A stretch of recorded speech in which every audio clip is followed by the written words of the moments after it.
Mateus capítulo 27.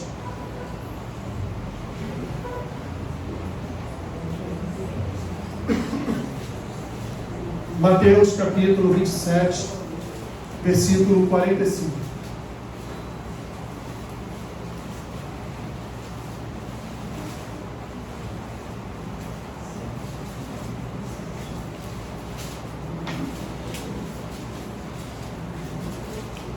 Vou tentar não me estender muito, quero fazer algumas considerações a respeito da morte e também da ressurreição do Senhor Jesus. Mateus capítulo 27, versículo 45.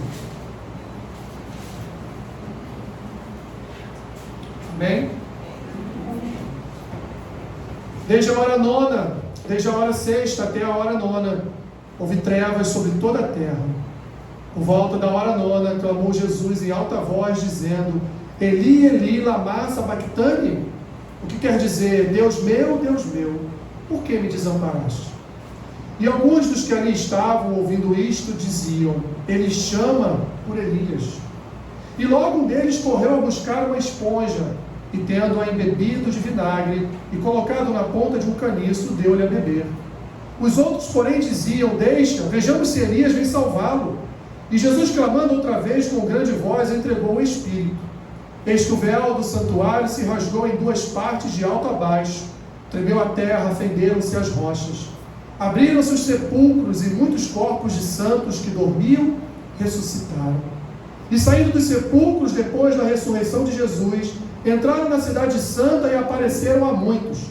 O centurião e os que com ele guardavam a Jesus, vendo o terremoto e tudo que se passava, ficaram possuídos de grande temor e disseram: verdadeiramente este era o Filho de Deus. Estavam ali muitas mulheres observando de longe. Eram as que vinham seguindo a Jesus desde a Galiléia para o servirem. Entre elas estavam Maria Madalena, Maria, mãe de Tiago e de José, e a mulher de Zebedeu. Até aqui, meus irmãos. Pai Santo, Pai querido, nos ajude nesta manhã a receber a Tua boa semente em nossos corações. Me ajude, Senhor, a lançar a Tua boa semente e que elas caiam em terra fértil. Fala conosco, alimenta-nos, Senhor, segundo a Tua palavra. Me ajude, Senhor, a proclamar a Tua vida, morte e ressurreição. Em nome de Jesus. Amém. Podem sentar.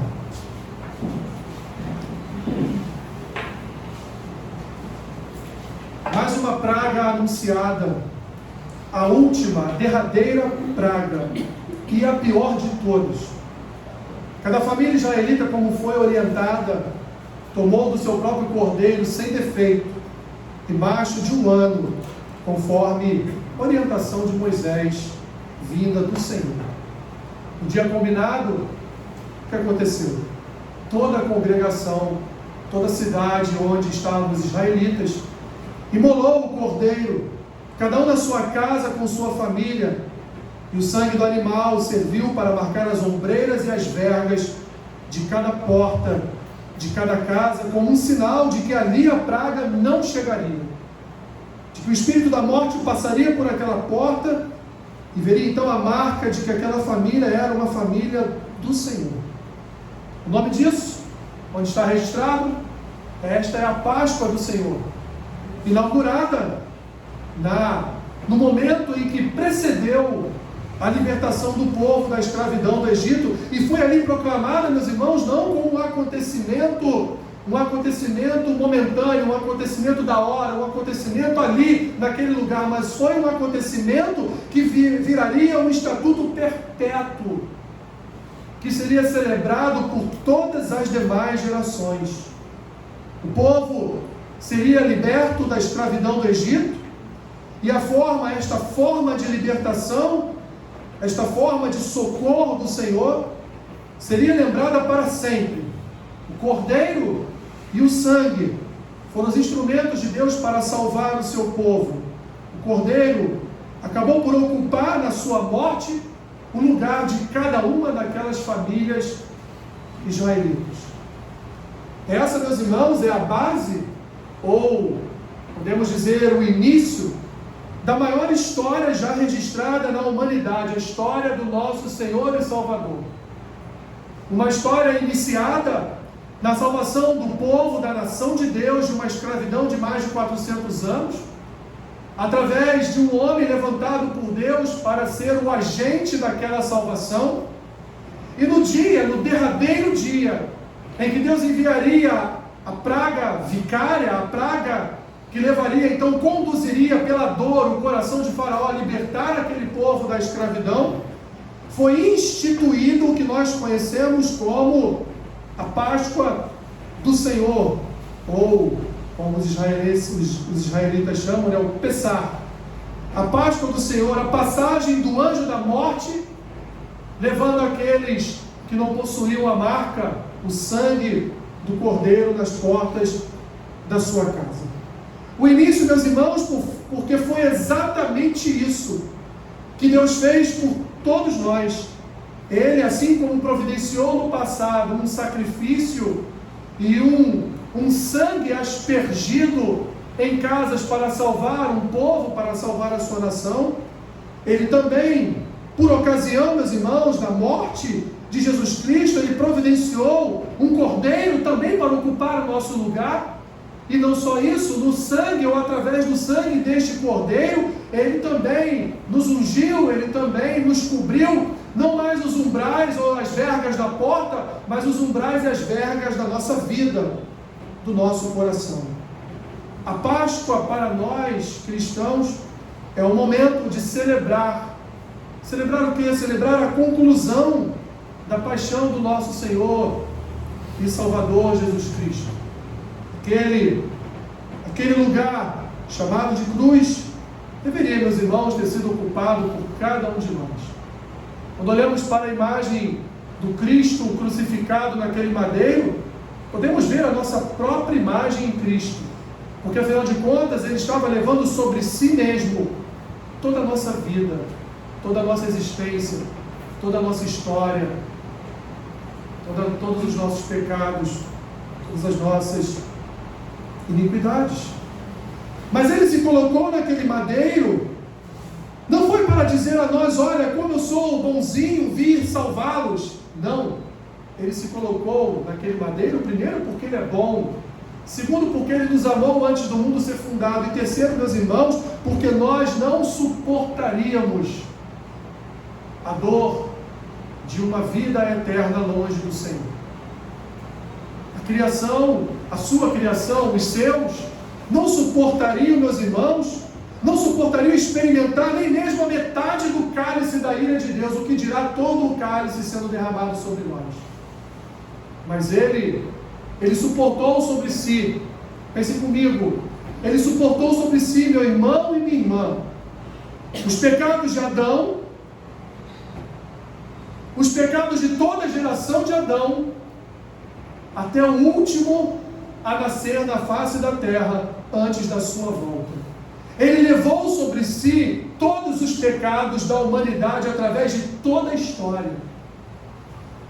Ele não levou um pecado ou os pecados da sua igreja.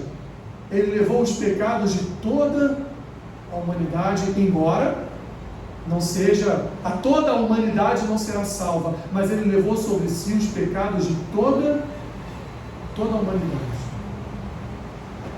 Hoje, meus irmãos, somos livres. Aliás, deveríamos ser muito mais livres do que somos de fato, porque a morte de Jesus, ou da morte de Jesus, os nossos pecados foram perdoados e expiados.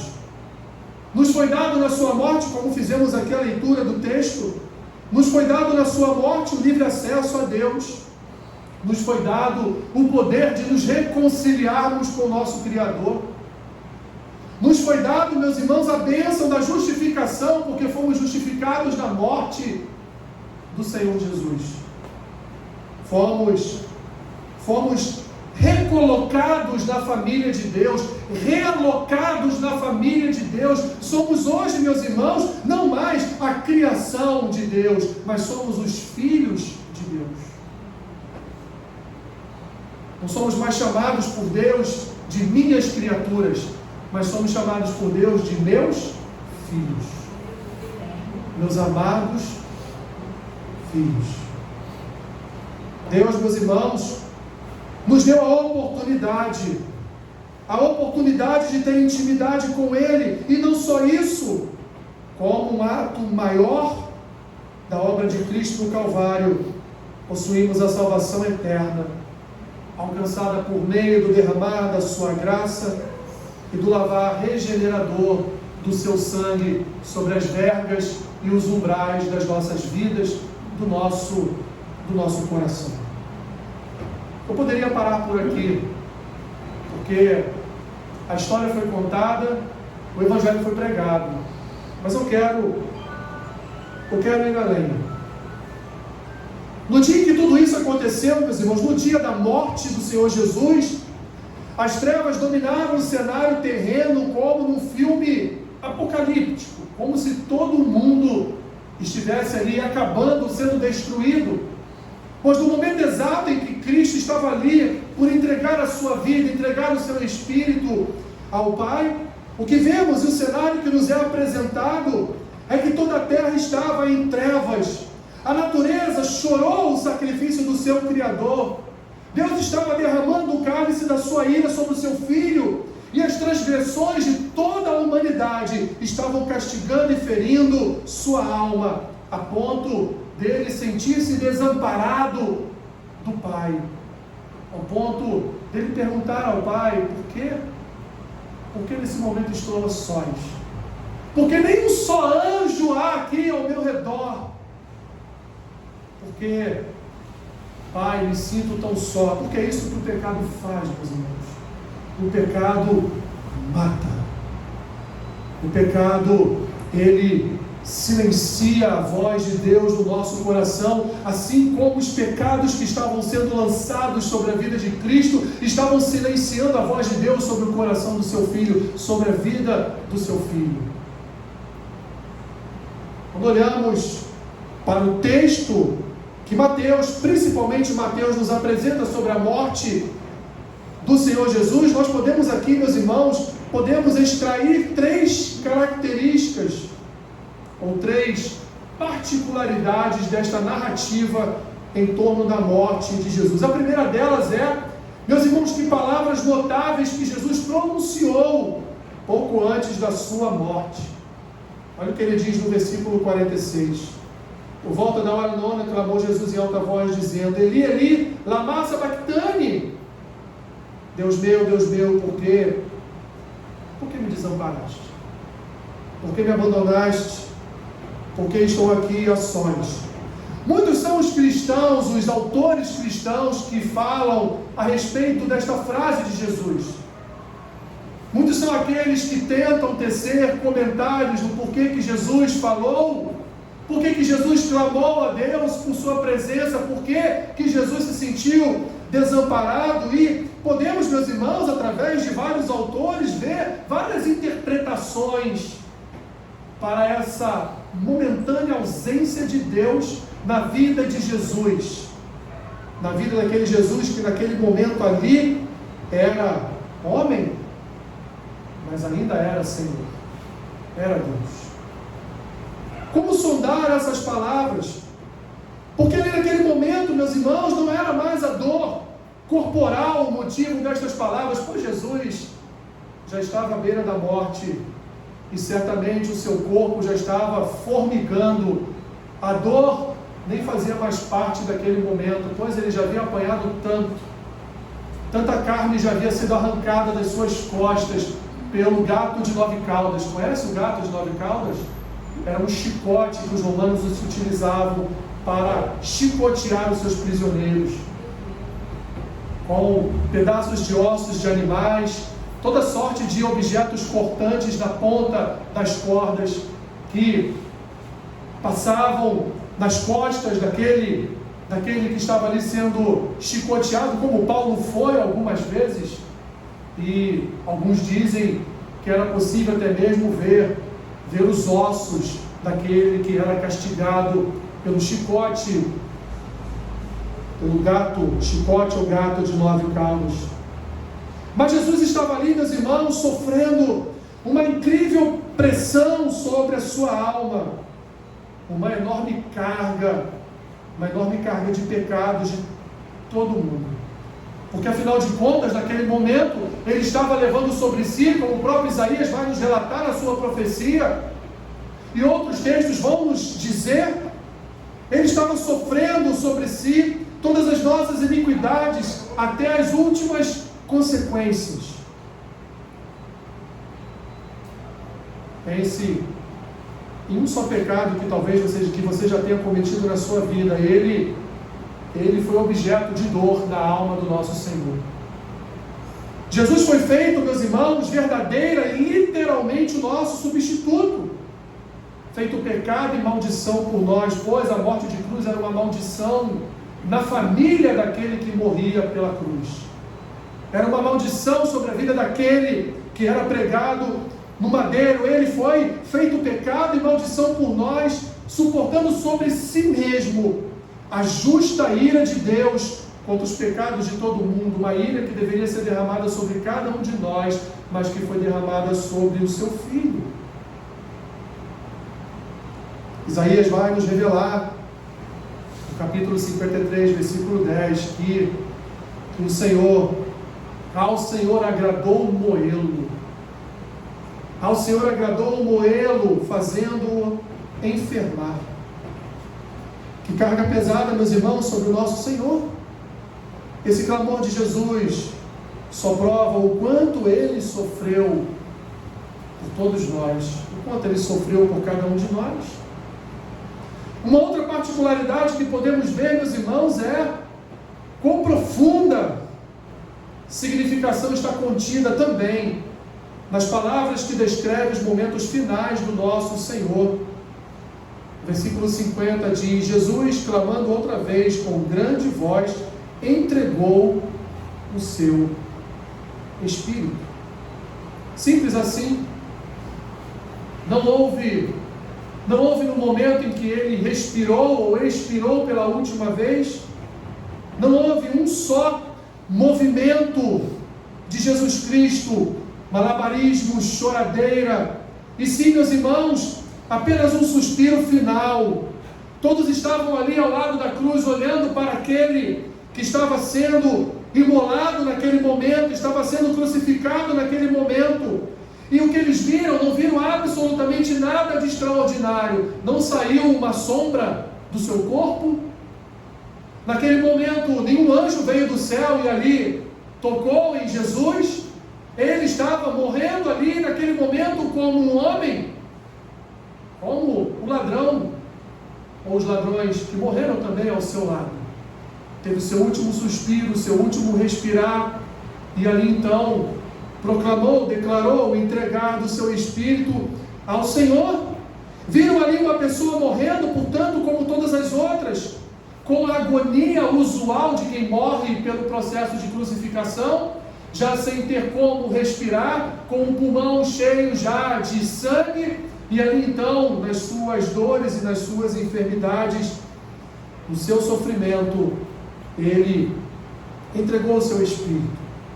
Todos aqueles, meus irmãos, em um primeiro momento, que estavam ali olhando o passar daqueles minutos de todo o processo de crucificação, desconheciam os interesses eternos por trás daquela morte, nem imaginavam a importância da morte daquele homem, nem desconfiavam, meus irmãos, que a morte de Cristo viria a saldar completamente a enorme dívida que todos os pecadores possuíam com Deus.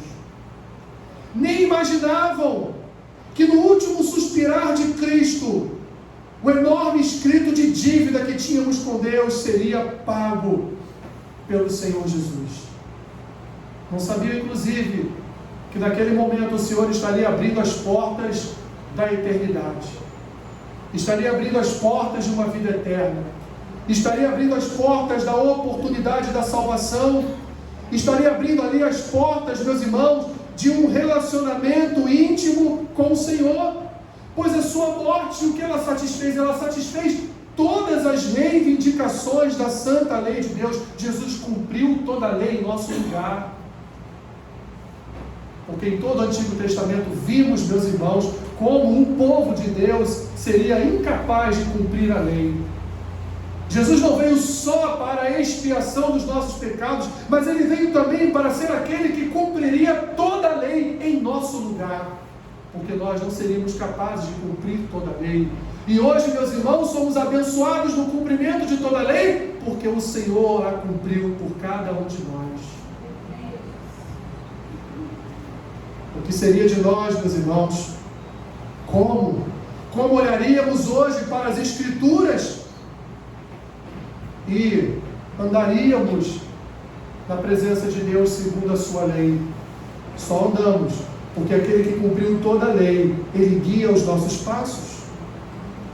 Ele foi um exemplo de auto-sacrifício, uma completa expiação e propiciação pelo pecado do homem, alterando a condição e as possibilidades futuras de toda a humanidade, porque, meus irmãos, o que tínhamos antes era apenas a morte e a morte eterna. Mas em Cristo foi aberto para todos nós a possibilidade de uma vida eterna com Deus, de uma vida eterna em paz com Deus. Ele abriu para todo mundo uma fonte purificadora para purificar os nossos pecados e a imundícia das nossas almas. Não só isso, meus irmãos, Jesus ainda naquele momento, e aqueles que estavam ali nem poderiam imaginar tamanha obra, naquele momento Ele esmagou a cabeça da serpente. Ele foi ferido no seu calcanhar, mas ali Ele estava iniciando o processo de esmagar a cabeça da serpente, porque ali, meu irmão, minha irmã, ali Ele inicia o processo de vitória completa sobre Satanás, despojando Satanás abertamente, publicamente, através da sua morte, através do seu sacrifício. Não só isso, Ele também demonstrou o amor de Deus pelos pecadores, pelo fato de Deus, como nos ensina João na sua primeira carta, pelo fato de Deus ter enviado o seu próprio Filho para morrer a nossa morte, para ocupar o lugar dos seus adversários, dos seus inimigos, daqueles que desobedecem a sua palavra por descendência de Adão. Em terceiro lugar, meus irmãos, uma particularidade final desta passagem, nós vemos aqui um milagre notável que ocorreu na hora da morte de nosso Senhor, bem no interior do templo judaico, mas não só lá, mas em toda Jerusalém. Nós vamos ver uma série de ocorrências milagrosas, em que todo o povo viu com seus próprios olhos o que estava acontecendo. O versículo 51 diz que, após entregar o seu espírito, eis que o véu do santuário se rasgou em duas partes, de alto a baixo, tremeu a terra, fenderam-se as rochas.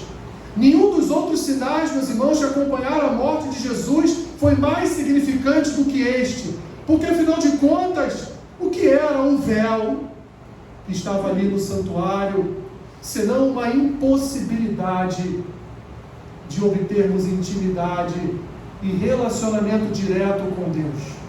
Na história do povo de Deus, o relacionamento do povo com o Senhor sempre se deu através de um mediador, de alguém que ouvia do Senhor e transmitia a Deus, de alguém que recebia do Senhor e abençoava a nação. Mas agora, meus irmãos, agora a morte de Cristo, ela possibilitou, através do rasgar do véu, do lugar santo ao lugar santíssimo, temos agora livre acesso a Deus Pai. Ele nos possibilitou não só o perdoar das nossas iniquidades, Ele nos possibilitou não só o lavar regenerador dos nossos pecados, da nossa alma. Ele não só nos possibilitou andarmos em novidade de vida, Ele não só cumpriu toda a Escritura para a sua igreja, para o seu povo, mas além de tudo isso, meus irmãos, Jesus ainda nos garantiu uma outra bênção: dobrar os nossos joelhos e falar com o Pai. sem precisar de um sacerdote ou de um sumo sacerdote que sacrificasse por nós para obtermos uma resposta de Deus. Mas agora, meus irmãos, o cordeiro vicário, o sacrifício vicário foi realizado na pessoa de Jesus, e na sua pessoa, meus irmãos, nós definitivamente passamos a ter acesso direto a Deus. Passamos a nos relacionar com o Senhor através do sacrifício perfeito e definitivo do Senhor Jesus. O que vamos ver no desenrolar do pós-morte são sepulcros abertos. Muitos corpos de santos que dormiam, ou seja, que estavam mortos, ressuscitaram, saindo dos sepulcros depois da ressurreição de Jesus, que vamos ver daqui a pouco, entraram na cidade santa e apareceram a muitos. Imagina isso, meus irmãos. Você está lá naquela cafeteria de Jerusalém, tomando um café com um amigo, né? Ou com uma amiga, ou com seu cônjuge, ou com seu filho, ou com seu neto, né? E aí, como tem sido os seus dias? Como está lá a faculdade? Está tudo bem? Como é que está a sua casa? Está respeitando teu pai? Está respeitando tua mãe? Como é que está a igreja? Está ativo na igreja? Como é que está a sua vida? Como é que estão as coisas? Daqui a pouco passa quem? Passa! Chutam aí! Passa Davi correndo.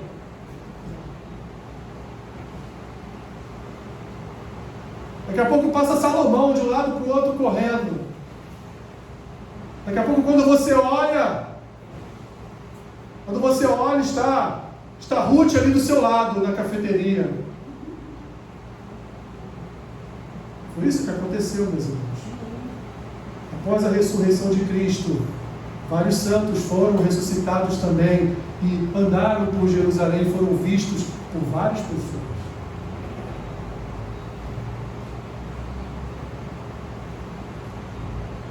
Não só isso. A morte de Cristo, meus irmãos, ela já ocasionou no coração de um homem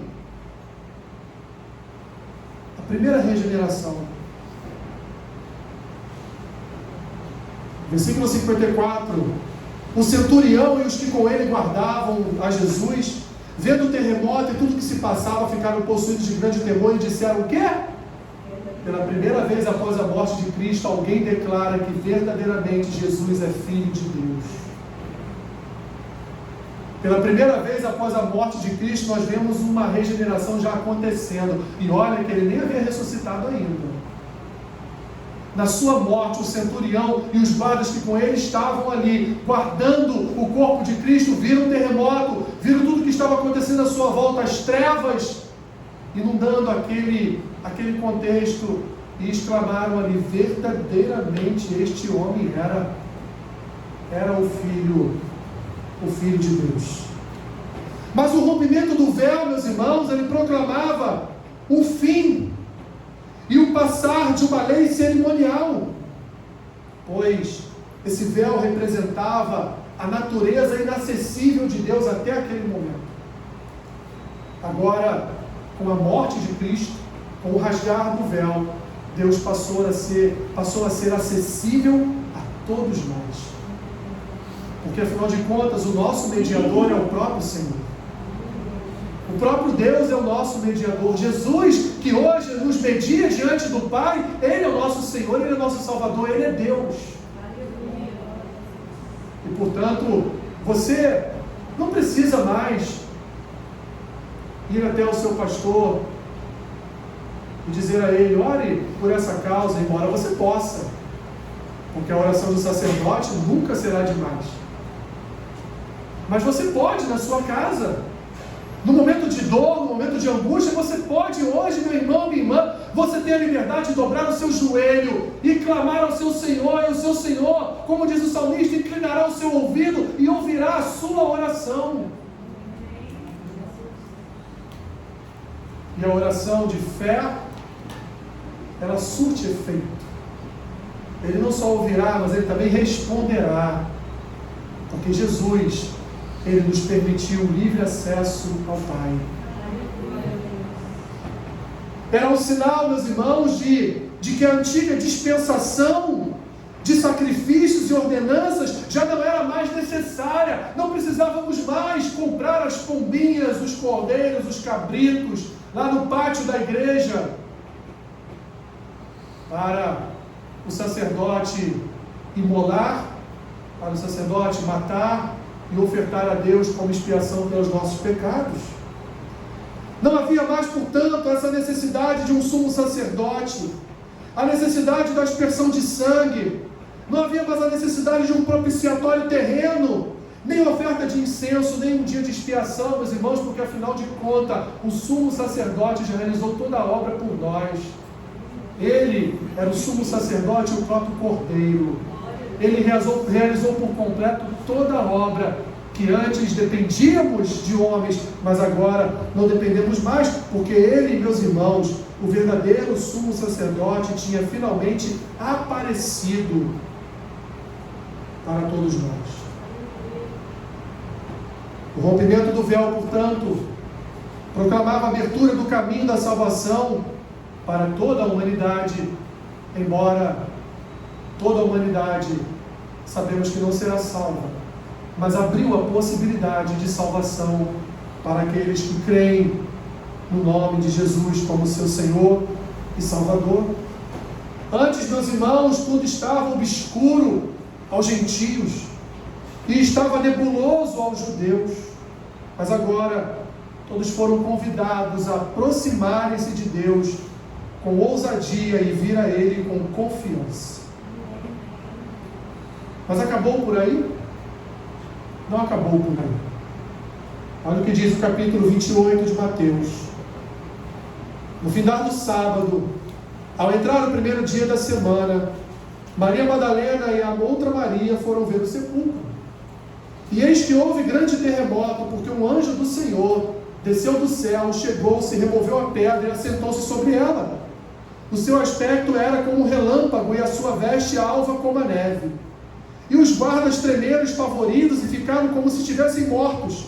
Mas o anjo, dirigindo-se às mulheres, disse: não temais, porque sei que buscais Jesus que foi crucificado. Mas ele não está aqui, ressuscitou, como tinha dito. Vinde ver onde ele jazia.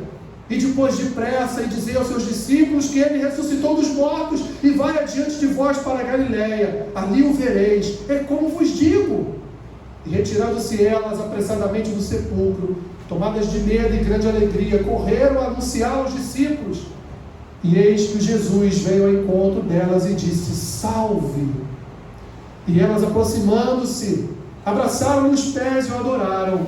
Então Jesus lhes disse: não temais, ide, avisar a meus irmãos que se dirijam a Galiléia, e lá, portanto, me verão. Não acabou, meus irmãos, na sua morte, porque era necessário que Jesus ressuscitasse, pois, como diz Paulo em Coríntios, sem ressurreição seria vã a pregação e a fé.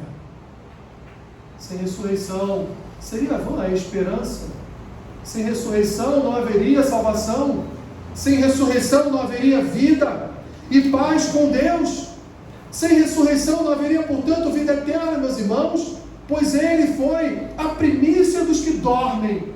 A sua ressurreição garante nossa futura ressurreição, e não só isso, a sua ressurreição, ela garante a futura transformação corporal, porque nós não poderemos continuar habitando neste corpo mortal, corrupto do pecado, mas a ressurreição de Cristo garantiu para todos nós, meus irmãos, o futuro ressuscitar com um novo corpo, uma nova identidade. No seu ressuscitar, Cristo definitivamente esmagou a cabeça da serpente, porque no seu ressuscitar ele venceu a morte, a última a ser vencida, a morte. No seu ressuscitar, nós fomos sepultados com ele na morte e fomos ressuscitados com ele também no seu ressuscitar. O que podemos, meus irmãos, concluir, tanto da sua morte quanto da sua ressurreição, é que, em primeiro lugar, na sua morte, Jesus nos reconciliou com Deus, e na sua ressurreição, Ele nos deu vida com Deus. Em segundo lugar, na sua morte, Ele expiou e perdoou os nossos pecados. E na sua ressurreição, Ele nos outorgou novidade de vida. Em terceiro lugar, na sua morte, a sua morte foi um evento sobrenatural, mas a sua ressurreição também foi um evento sobrenatural. Tão sobrenatural que tentaram impedir a sua ressurreição, colocando guardas à porta do sepulcro, para não permitir que o seu corpo fosse roubado pelos seus discípulos, para que se anunciasse então a sua ressurreição. Não, um anjo removeu a pedra, e como no desenho animado, um anjo se assentou sobre aquela pedra. Imagina um anjo sentado sobre uma pedra, e aqueles que estavam guardando o sepulcro olhando para ele, sentado sobre a pedra removida, apavorados de estarem vendo aquela imagem, e depois ainda foram comprados pelo Sinédrio para que não espalhassem toda essa história da ressurreição de Jesus. A sua morte, meus irmãos, resgatou nossa dívida com Deus, e a sua ressurreição garantiu o perdão de todas as nossas dívidas. E por último, a sua morte substituiu a nossa morte, mas a sua ressurreição, meus irmãos, nos garantiu vida eterna. Nós servimos ao Senhor que vive. Por isso que na nossa cruz não encontramos o corpo do nosso Jesus, porque Ele vive e reina à destra de Deus Pai, guiando, abençoando, alimentando, conduzindo a sua igreja. Na sua ressurreição, meus irmãos, com a sua ressurreição, nós podemos olhar para o futuro e não temer a morte, porque ela foi vencida. Não temer um sepulcro, não temer um caixão, porque sabemos que o que estará ali depositado será apenas o nosso corpo, porque o nosso novo corpo, possibilitado pela ressurreição de Cristo, habitará em vida eternamente com Deus. A ressurreição, ela traz para nós esta certeza, a certeza, meu irmão e minha irmã, de que um dia a morte deste corpo mortal chegará, mas da mesma forma chegará também a vida eterna com Deus. E é nisso que nós cremos, como disse Paulo. Se nós não cremos na ressurreição, em vão é nossa pregação, em vão é nossa fé, em vão é nossa esperança, em vão é nossa vida com Deus. Por isso nós cremos. É a única religião que crê na ressurreição do seu Senhor. É a única religião em que seu Senhor ressuscitou e vive e conduz e abençoa o seu povo com vida, com novidades de vida e eternidade. Obrigado, Senhor. Obrigado porque a tua morte expiou os nossos pecados, mas o teu ressuscitar nos garantiu vida eterna. Obrigado, Senhor, porque hoje celebramos a tua ressurreição. Nos assentaremos na mesa com Deus que vive, que reina, e não temporariamente, mas para todo sempre. E reinaremos contigo, Senhor, na eternidade. Obrigado por esta possibilidade que nos foi aberta através do teu ressuscitar, de estarmos aliançados contigo para sempre. Abençoe-nos, Senhor, que nos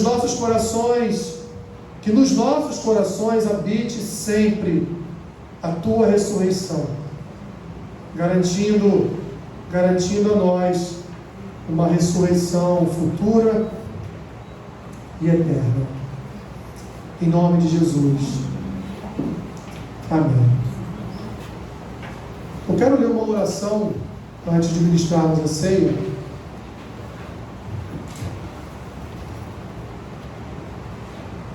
Uma oração puritana a respeito da ressurreição.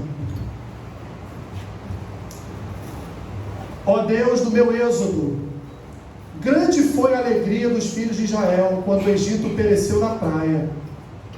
Muito maior a alegria quando o inimigo do meu Redentor foi esmagado no pó. Jesus avança como vencedor, conquistador sobre a morte, o inferno e toda sorte de oposição. Ele desata os laços da morte, esmaga os poderes das trevas e vive para todo sempre. Ele, minha graciosa garantia, preso para o pagamento da minha dívida, deixa a prisão do túmulo, livre e triunfante sobre o pecado, Satanás e a morte. Dá-me aqui a prova de que sua oferta vicária é aceita, de que as reivindicações de justiça estão satisfeitas, de que o cetro do diabo foi quebrado, de que o trono da injustiça foi derribado. Dá-me a certeza de que em Cristo morri, nele sou ressuscitado. Em sua vida vivo, em sua vitória triunfo, em sua ascensão serei glorificado.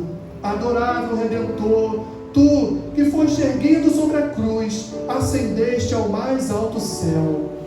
Tu que como homem de dores foste coroado com espinhos, és agora Senhor da vida, envolta em glória. Nenhuma vergonha havia sido mais profunda que a tua, nenhuma agonia mais amarga, nenhuma morte mais cruel, nenhuma exaltação é agora mais elevada, nenhuma vida é mais gloriosa, nenhum advogado é mais eficaz. Em triunfo, rumas levando cativos após ti teus inimigos. O que mais poderia ser feito, que já não fizeste? Tua morte é minha vida, tua ressurreição é minha paz, tua ascensão é minha esperança, tuas orações, meu conforto.